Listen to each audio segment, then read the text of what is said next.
ਤੇ ਜਾਂਦਿਆਂ ਦੀ ਗੱਲ ਕਰੀਏ ਸ਼ਰਮਾ ਜੀ, ਜਿਹੜੇ ਵਿਦੇਸ਼ਾਂ ਦੇ ਵਿੱਚ ਨਸਲੀ ਹਮਲੇ ਹੋ ਰਹੇ ਨੇ, ਆਸਟ੍ਰੇਲੀਆ ਤੋਂ ਇੱਕ ਬੜੀ ਮੰਦਭਾਗੀ ਖਬਰ ਆਈ ਹੈ। ਇੱਕ ਸਿੱਖ ਨੌਜਵਾਨ ਦੇ ਉੱਤੇ ਹਮਲਾ ਕੀਤਾ ਗਿਆ, ਜਿਮ ਦੇ ਵਿੱਚ ਸੀਗਾ, ਬਾਹਰ ਜਦੋਂ ਹਮਲਾ ਕੀਤਾ ਗਿਆ ਉਹਦੇ ਤੇ ਨਸਲੀ ਟਿੱਪਣੀਆਂ ਵੀ ਕੀਤੀਆਂ ਗਈਆਂ।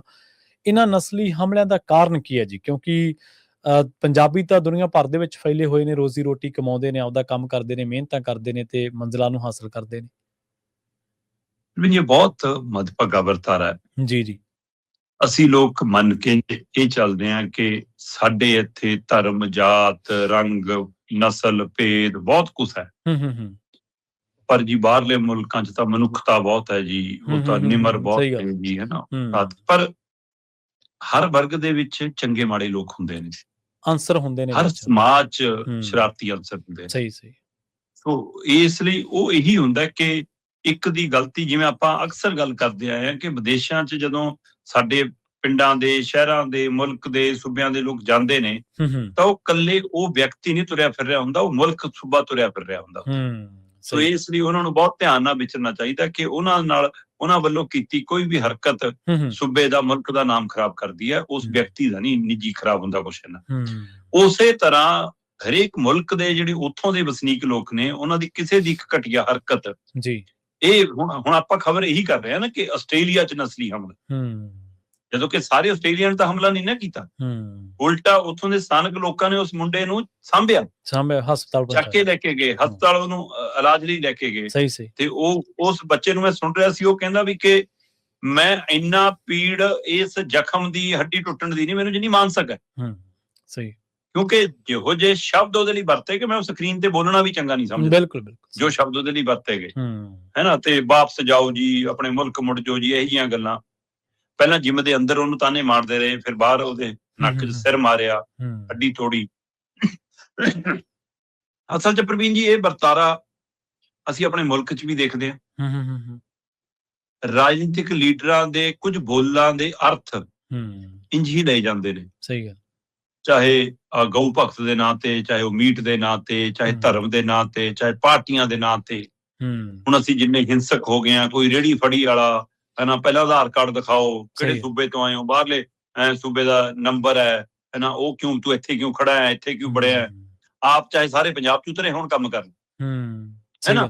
ਤੇ ਇਸ ਲਈ ਇਹ ਬੜੀ ਪੀੜਦਾਇਕ ਹੈ। ਤੇ ਫਿਰ ਉਹਦਾ ਨੁਕਸਾਨ ਤੁਹਾਡੇ ਲੋਕਾਂ ਜਿਹੜੇ ਦੂਸਰੇ ਸੂਬਿਆਂ 'ਚ ਗਏ ਨੇ ਉਹਨਾਂ ਨੂੰ ਹੁੰਦਾ।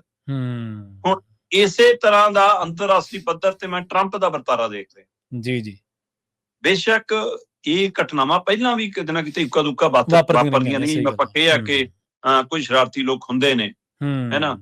ਤੇ ਪਰ ਟਰੰਪ ਨੇ ਜਿਹੋ ਜਿਹਾ ਮਾਹੌਲ ਸਿਰਜਿਆ ਕਿ ਜੀ ਇਹ ਸਾਡੇ ਹੱਕ ਖਾਂਦੇ ਨੇ, ਸਾਡਾ ਰੁਜ਼ਗਾਰ ਖਾਂਦੇ ਨੇ, ਇਹ ਜੀ ਤੁਸੀਂ ਲੋੜ ਨੂੰ ਬੁਲਾਏ, ਲੋੜ ਨੂੰ ਤੁਹਾਡੇ ਰਾਹ ਖੁੱਲੇ ਸੀ, ਤੁਹਾਡੀ ਮਿਹਨਤ ਮਸ਼ੱਕਤ ਕਰਕੇ ਤੁਹਾਡੇ ਮੁਲਕਾਂ 'ਚ ਉਹਨਾਂ ਨੇ ਕੰਮ ਕੀਤਾ, ਹੈ ਨਾ, ਉਹਦੇ ਵਿੱਚ ਤੁਹਾਡਾ ਆਰਥਿਕ ਗੇੜਾ ਵੀ ਦਿੱਤਾ।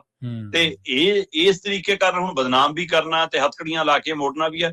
ਉਹ ਟਰੰਪ ਦੇ ਬਿਆਨ ਤੇ ਉਹ ਦ੍ਰਿਸ਼ਾਂ ਨੇ ਦੁਨੀਆ ਭਰ 'ਚ ਇਸ ਗੱਲ ਨੂੰ ਹਵਾ ਦਿੱਤੀ ਹੈ ਜੀ। ਔਰ ਆਸਟ੍ਰੇਲੀਆ, ਨਿਊਜ਼ੀਲੈਂਡ, ਇਹਨਾਂ ਮੁਲਕਾਂ ਦੇ ਵਿੱਚ ਅੱਜ ਕੱਲ੍ਹ ਸਾਡੀ ਨਵੀਂ ਪਨੀਰੀ ਜਾ ਰਹੀ ਹੈ, ਜਿਹੜੀ ਮਾਨਸਿਕ ਤੌਰ ਤੇ ਉਨੀ ਮਜ਼ਬੂਤ ਅਜੇ ਨਹੀਂ ਹੈ। ਬੱਚੇ ਨੇ ਤੇ ਉਹ ਤਲਖੀ ਵੀ ਖਾ ਜਾਂਦੇ ਨੇ, ਕਈ ਵਾਰ ਜਵਾਬ ਵੀ ਦੇ ਬੈਠਦੇ ਹੋਣਗੇ, ਹੈ ਨਾ। ਉਹ ਤਕਰਾਰ ਵਧਣ ਦਾ ਕਾਰਨ ਵੀ ਬਣ ਜਾਂਦਾ ਹੈ। ਸੋ ਇਹ ਬਹੁਤ ਪਹਿਲੂ ਨੇ ਕਿ ਅਸੀਂ ਕਿਵੇਂ, ਹੁਣ ਆਪਣੇ ਪੁਰਾਣੇ ਬਜ਼ੁਰਗਾਂ ਤੋਂ ਪੁੱਛ ਕੇ ਦੇਖੋ, ਜਿਹੜੇ ਕੈਨੇਡਾ, ਅਮਰੀਕਾ 'ਚ ਅੱਜ ਤੋਂ 30-30, 40-40, 50-50 ਸਾਲ ਪਹਿਲਾਂ ਗਏ ਸੀ, ਉਹਨਾਂ ਨੇ ਬਹੁਤ ਕੁਝ ਸਿਆ ਹੋਊਗਾ। ਜੀ ਸਹੀ ਹੈ। ਪਰ ਉਸ ਸਮੇਂ ਸੋਸ਼ਲ ਮੀਡੀਆ ਨਹੀਂ ਸੀ, ਇਹ ਦੌਰ ਨਹੀਂ ਸੀ, ਇਸ ਲਈ ਬੜੀ ਦੇਰ ਬਾਅਦ ਮਾਮਲਾ ਸਾਹਮਣੇ ਆਉਂਦਾ ਸੀ, ਜਾਂ ਨੂੰ ਠੰਡੀ ਹੋ ਜਾਂਦੀ ਸੀ ਗੱਲਬਾਤ।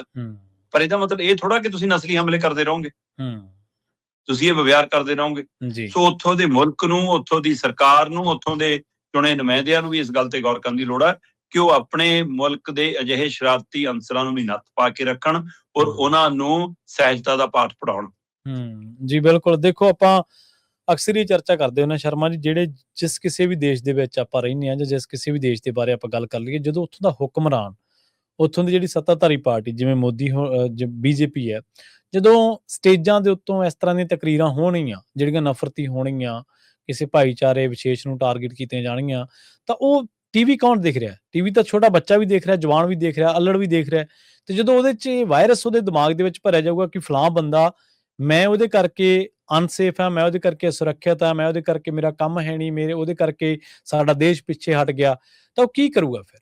ਉਹ ਉਸ ਚੀਜ਼ ਨੂੰ ਹੋ ਸਕਦਾ ਹਿੰਸਕ ਰੂਪ ਦੇ ਵਿੱਚ ਜਿਹੜਾ ਜਵਾਬ ਦੇਵੇ, ਹੋ ਸਕਦਾ ਸੋਸ਼ਲ ਮੀਡੀਆ ਤੇ ਜਾ ਕੇ, ਮਤਲਬ ਇੱਕ ਵਾਇਰਸ ਤਾਂ ਆਪਾਂ ਫੈਲਦਾ ਦੇਖਦੇ ਹੀ ਆ ਨਾ। ਸੋ ਇਹ ਬਿਲਕੁਲ ਪੋਲੀਟੀਕਲ ਧਿਰਾਂ ਨੇ ਜਿਹੜਾ ਵਾਇਰਸ ਇਸ ਟਾਈਮ ਦੁਨੀਆ ਭਰ ਦੇ ਵਿੱਚ ਫੈਲਾਇਆ ਹੋਇਆ, ਐਂਟੀ ਇਮੀਗ੍ਰੈਂਟ ਜਾਂ ਹੋਰ ਜਿਹੜਾ ਭਾਰਤ ਦੇ ਵਿੱਚ ਐਂਟੀ ਮਾਈਨੋਰਿਟੀ ਵਾਲਾ ਫੈਲਾਇਆ ਹੋਇਆ, ਇਹਦੇ ਆਪਾਂ ਸਿੱਟੇ ਵੀ ਤਾਂ ਸਮਾਜ ਦੇ ਵਿੱਚ ਦੇਖਦੇ ਹੀ ਆ।